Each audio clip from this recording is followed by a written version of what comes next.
तो बच्चों कैसे हैं आप। उम्मीद करता हूँ आप बहुत अच्छे और स्वस्थ होंगे। मैं आपका फिजिक्स टीचर एक बार फिर से आपका अपने चैनल गुरुकुल स्टडी ड्रोम में स्वागत करता हूँ।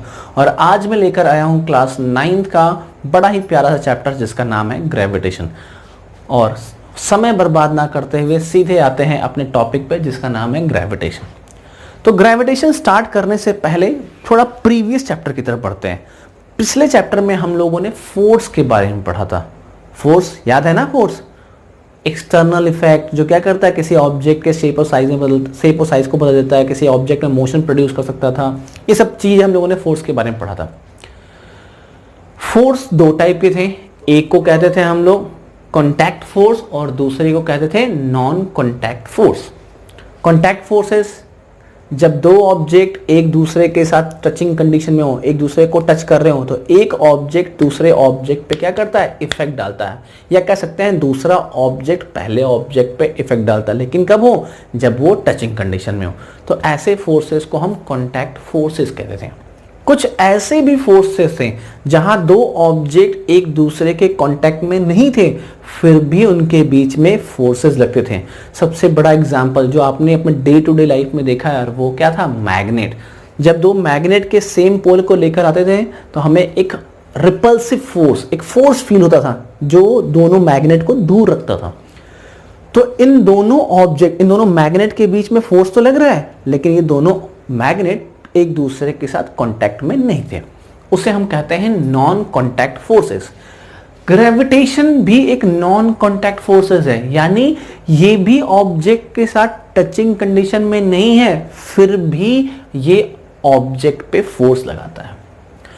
किसी भी ऑब्जेक्ट पर जब फोर्स लगता है तो उसमें बहुत सारी चेंजेस आती हैं। उसमें से एक बेसिक चेंज है कि फोर्स लगने से ऑब्जेक्ट में मोशन प्रोड्यूस होता है। इसका एक एग्जाम्पल देता हूं। मेरे हाथ में एक मार्कर है, अगर मैं इस मार्कर को अपने हाथ से रिलीज कर दूं तो आपने क्या देखा कि ये मार्कर नीचे की ओर गिरा, यानी इसके अंदर मोशन प्रोड्यूस हुआ। तो ये मोशन किसने प्रोड्यूस किया? तो आप कहोगे सर हमारा जो पेन है उस पर एक फोर्स लगा, वो कौन है, अर्थ उस पर फोर्स लगा रहा है जिसके कारण ऑब्जेक्ट नीचे की ओर गिरा। तो क्या अर्थ और इस ऑब्जेक्ट के बीच में कोई कॉन्टैक्ट है? No contact. कॉन्टैक्ट ना होने के बावजूद भी इस पेन के ऊपर एक फोर्स लगा। इसी फोर्स को हम लोग ग्रेविटेशनल फोर्स कहते हैं।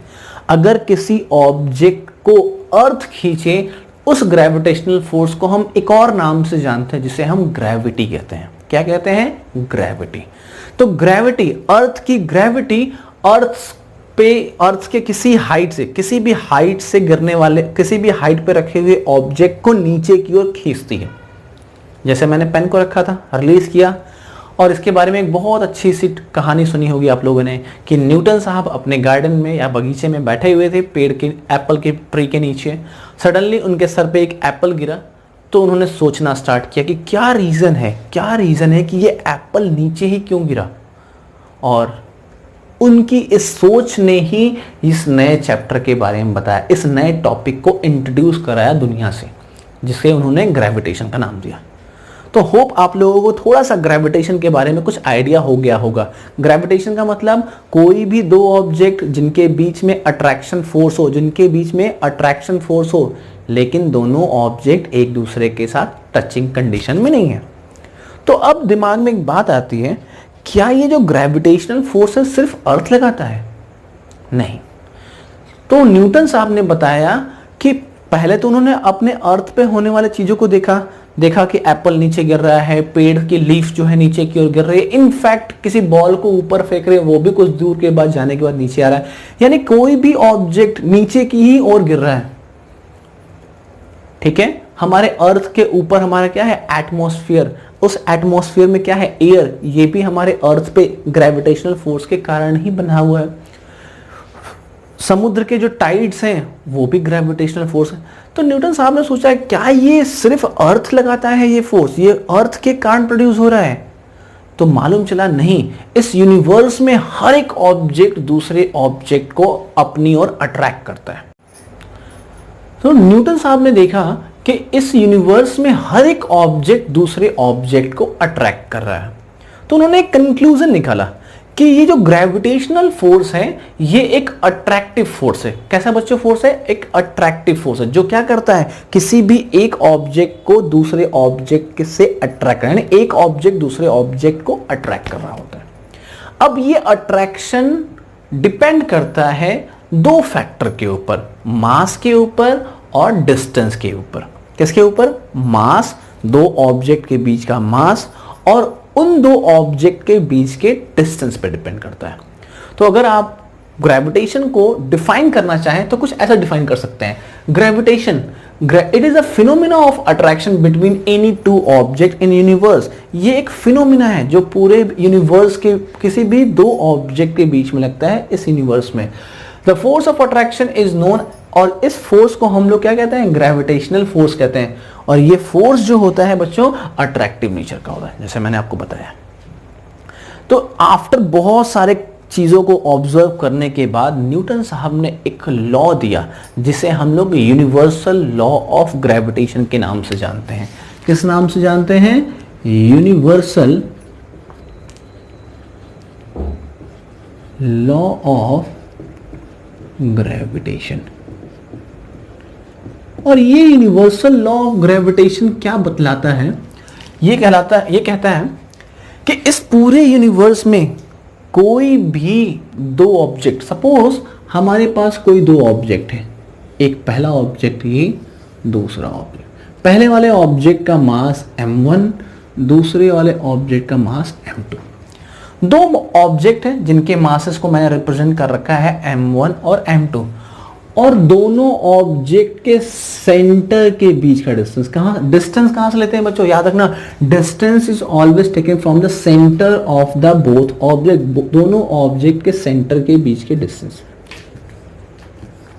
तो उन्होंने कहा कि जो अट्रैक्शन फोर्स है, ये जो अट्रैक्टिव फोर्स है, that force is directly proportional to the product of masses. क्या बोला गया? कि किसी भी दो ऑब्जेक्ट के बीच में जो लगने वाला अट्रैक्शन फोर्स है उन दोनों ऑब्जेक्ट के मास के प्रोडक्ट के डायरेक्टली प्रोपोर्शनल फॉर्म है। ओके, फिर उन्होंने बोला कि साथ ही साथ ये जो फोर्स है इन दोनों ऑब्जेक्ट के बीच में जो लगने वाला अट्रैक्शन फोर्स है, इन दोनों ऑब्जेक्ट के डिस्टेंस के स्क्वायर के inversely proportional. Force is inversely proportional to the square of the distance. इसे हमने इक्वेशन नंबर फर्स्ट और इसे हमने इक्वेशन नंबर 2 लिखा। अगर इन दोनों इक्वेशंस को हम कंबाइन कर दें तो मुझे एक फॉर्मूला मिलता है, F is directly proportional to the product of masses and inversely proportional to square of distance. Physics में हमेशा इस प्रोपोर्शनल साइन को हम हटाते हैं, और इस प्रोपोर्शनल साइन को हटाने के लिए हमें एक कांस्टेंट लेना पड़ता है।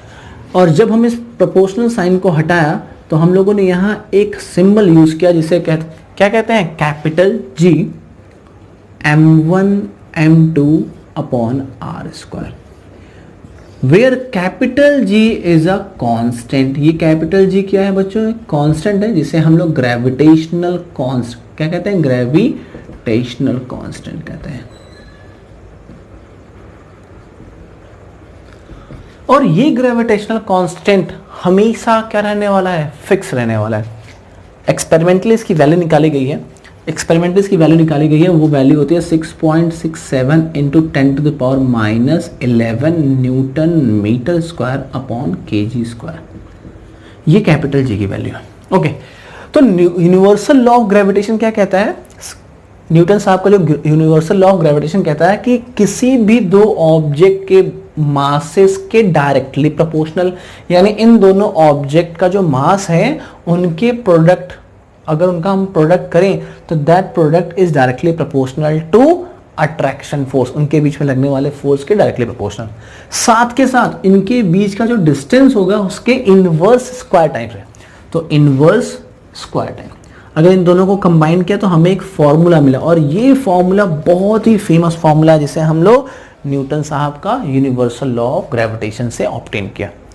इस फॉर्मूले की हेल्प से हम क्या कैलकुलेट करते हैं? क्यों बनाया गया ये फॉर्मूला? ये फॉर्मूला हमें वो फोर्स बताता है जो किसी भी दो ऑब्जेक्ट के बीच में लगता है। किसी भी दो ऑब्जेक्ट के बीच में लगने वाला जो अट्रैक्टिव फोर्स है ना, हम उसे इस फॉर्मूले से कैलकुलेट कर सकते हैं। जहां कैपिटल जी क्या है बच्चों, कैपिटल जी हमारा एक ग्रेविटेशनल कांस्टेंट है, ये हमारा क्या मिला, एक फोर्स। तो what is the SI unit of force, तो कोई आपसे पूछेगा यूनिवर्सल लॉ ऑफ ग्रेविटेशन में जो फोर्स मिलता है उसकी यूनिट क्या है, तो दुनिया में कोई सा ही फोर्स हो बच्चों उसकी यूनिट क्या होगी, हमारी न्यूटन ही होगी। क्या होगी, what is the SI unit of gravitational force, तो आप बोलोगे न्यूटन। और ये एक अट्रैक्टिव फोर्स है, ये याद रखना, कई बार आपसे पूछा जाता है ये बताइए ये जो ग्रेविटेशनल फोर्स है इससे अट्रैक्टिव फोर्स या रिपल्सिव नेचर, तो आप हमेशा बोलोगे अट्रैक्टिव इन नेचर। ओके, इस फॉर्मूले की हेल्प से हम लोग कैपिटल जी की वैल्यू भी निकाल सकते हैं, that is F into R square m1 m2।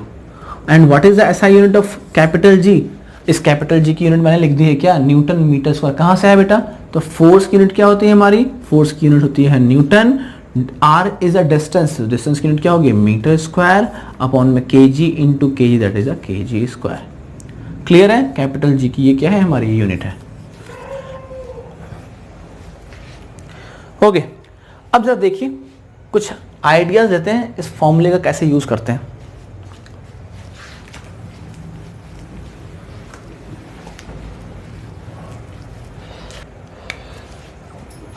मान लीजिए ये हमारा ऑब्जेक्ट है,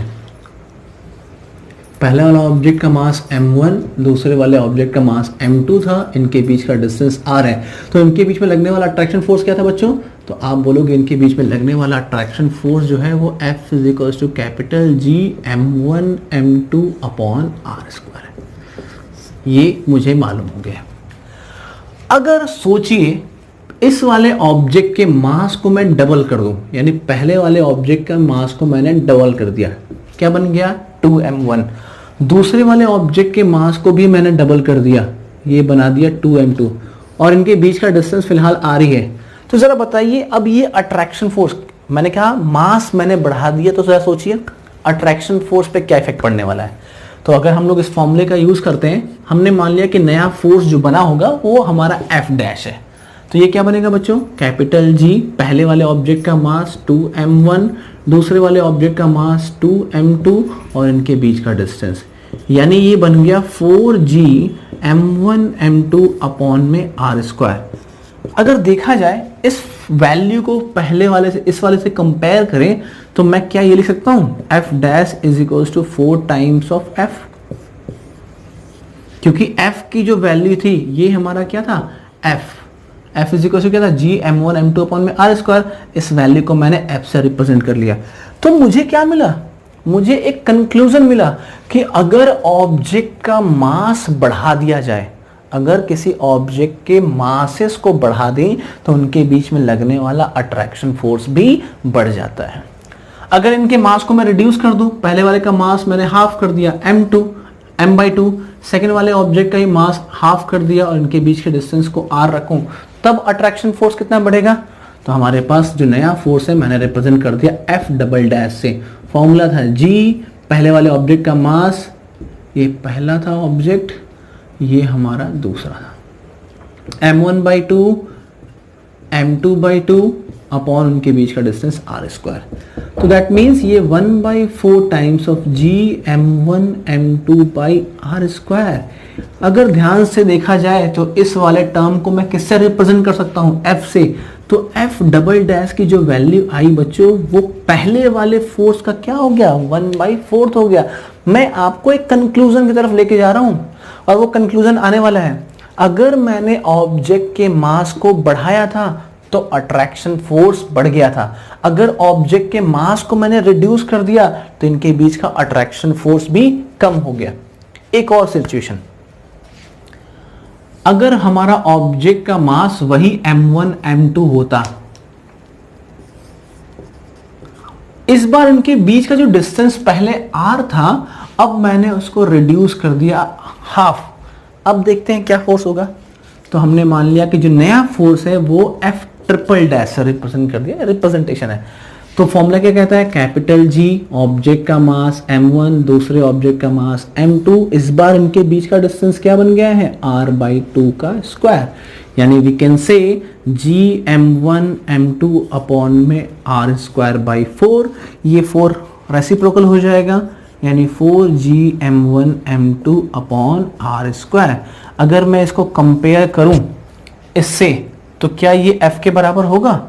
तो जो हमारी नई फोर्स आई है वो क्या है, पहले वाले फोर्स से 4 टाइम्स ज्यादा आई है। एक कंक्लूजन की तरफ हम लोग बढ़ते हैं और एक कंक्लूजन क्या कह रहा है कि ये यूनिवर्स, ये जो ऑब्जेक्ट है, कोई भी ऑब्जेक्ट हो सकता है, चाहे वो हैवियर ऑब्जेक्ट हो या स्मॉलर, हैवियर ऑब्जेक्ट हो या लाइटर ऑब्जेक्ट हो। अगर ऑब्जेक्ट हैवी होगा, यानी अगर दो ऑब्जेक्ट बहुत बड़े, बहुत भारी हैं, तो उनके बीच में लगने वाला अट्रैक्शन फोर्स भी ज्यादा हो जाएगा। अगर ऑब्जेक्ट के मास कम है तो अट्रैक्शन फोर्स भी कम हो गया। ऐसा नहीं कि ये जो अट्रैक्शन फोर्स सिर्फ मास पे डिपेंड करता है। अगर दोनों ऑब्जेक्ट के मासेस सेम थे, अगर उनके बीच का डिस्टेंस कम हो जाए तो उनके बीच में लगने वाला अट्रैक्शन फोर्स बढ़ जाएगा। अगर डिस्टेंस बढ़ा दें तो अट्रैक्शन फोर्स कम हो जाएगा। इन शॉर्ट मैं ये कह सकता हूं कि ये जो हमारा ग्रेविटेशनल फोर्स है वो ऑब्जेक्ट के मास पे डिपेंड करता है। अब इससे एक क्वेश्चन बनता है, जैसे जनरली बच्चों के दिमाग में क्वेरी होती है, सर आपने कहा कि अर्थ हर ऑब्जेक्ट को अट्रैक्ट करता है। अगर अर्थ इस मार्कर को अट्रैक्ट कर रहा है तो क्या ये मार्कर भी अर्थ को अट्रैक्ट नहीं कर रहा होगा? न्यूटन का लॉ क्या था? इस दुनिया में हर एक ऑब्जेक्ट दूसरे ऑब्जेक्ट को अट्रैक्ट कर रहा है। यानी ये वाला मेरा जो हाथ है, जिसके हाथ में मार्कर पड़ा है, ये अर्थ को अट्रैक्ट कर रहा है तो अर्थ इसे भी अट्रैक्ट कर रहा है। पर मेरा जो मार्कर है वो अर्थ की तरफ जा रहा है, जाके अर्थ मार्कर की तरफ जा रहा है। तो इसका रीजन क्या बताएंगे? इसका रीजन ये बताएंगे कि पहले तो सबसे बड़ी डिफरेंस क्या है, इसका मास बहुत छोटा है अर्थ के कंपैरिजन में। तो अगर इसका मास कम होगा तो इसके कारण जो लगने वाला फोर्स होगा, यानी इसके कारण जो लगने वाला एक्सेलरेशन होने वाला है वो बहुत कम होगा, जिसके कारण हमारा अर्थ ऊपर की ओर नहीं आ पाएगा। लेकिन वहीं दूसरा ऑब्जेक्ट बहुत भारी है तो इसके कारण जो लगने वाला फोर्स होगा वो ज्यादा होगा, और फोर्स ज्यादा होगा तो एक्सेलरेशन ज्यादा होगा, और एक्सेलरेशन ज्यादा होगा इसका मतलब ऑब्जेक्ट बहुत तेजी से नीचे की ओर जाएगा। यही रीजन है कि जितने भी लाइटर ऑब्जेक्ट होते हैं, हल्के ऑब्जेक्ट होते हैं, वो अर्थ को अपनी तरफ नहीं खींच पाते, अर्थ सबको खींच लेता है। क्लियर है?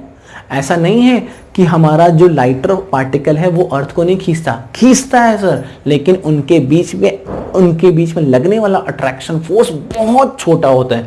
बहुत छोटा होने के कारण उनके बीच का एक्सेलरेशन कम होता है, इस कारण हमारा अर्थ ऊपर की ओर शिफ्ट नहीं कर पाता। होप अब आप लोगों को ये बात समझ में आ गई होगी। अब देखिए, अर्थ का कंपैरिजन अगर मैं सन से कर दूं तो अर्थ के कंपैरिजन में सन बहुत बड़ा है। अब हमारे अर्थ के ऊपर एक अट्रैक्शन फोर्स लगता है। यही रीजन है कि सन के चारों तरफ जितने भी सेलेस्टियल बॉडी हैं वो एक फिक्स ऑर्बिट में घूम रहे होते हैं, एक फिक्स जगह पे घूम रहे होते हैं। ऐसा नहीं है कि हमारे अर्थ से बड़ा कुछ नहीं है, हमारे अर्थ से बड़ा सन है। तो सन पे अर्थ क्या कर रहा है? सन अर्थ के ऊपर एक अट्रैक्शन फोर्स लगा रहा है, और ये अट्रैक्शन फोर्स अर्थ को क्या कर रहा है? एक सेंट्रीपिटल फोर्स दे रहा है, जिसके कारण हमारा अर्थ है एक फिक्स ऑर्बिट में कंटिन्यूअस घूम रहा होता है। क्लियर? ठीक वैसे ही हमारे अर्थ के पास में कौन है? Moon is the natural satellite of the earth. तो अर्थ और मून के बीच में भी अट्रैक्शन फोर्स होगा।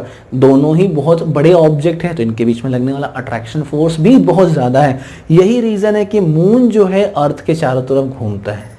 तो होप अब आप लोगों को यूनिवर्सल लॉ ऑफ ग्रेविटेशन समझ में आ गया होगा कि ये कितना इंपॉर्टेंट है। सिर्फ ये जान लेना कि force is equal to capital G m1 m2 upon में r स्क्वायर, ये नहीं था। इसकी डेप्थ को समझिए। Force is directly proportional to the product of masses. अगर ऑब्जेक्ट हैवियर होगा तो अट्रैक्शन फोर्स भी ज्यादा होगा, ऑब्जेक्ट लाइटर होंगे तो उनके बीच में लगने वाला अट्रैक्शन फोर्स भी कम होगा। इस दुनिया में, इस यूनिवर्स में हर एक ऑब्जेक्ट, चाहे वो बहुत बड़ा हो या बहुत छोटा हो, इन सब के बीच में एक अट्रैक्शन फोर्स लगता है। होप आज की वीडियो आप लोगों ने एंजॉय की है। आने वाले नेक्स्ट वीडियो में हम लोग कुछ और आगे बात करेंगे। बहुत ही इंटरेस्टिंग चैप्टर है और भी ज़्यादा इंटरेस्टिंग बनेगा ये। तब तक स्वस्थ रहें, सुरक्षित रहें।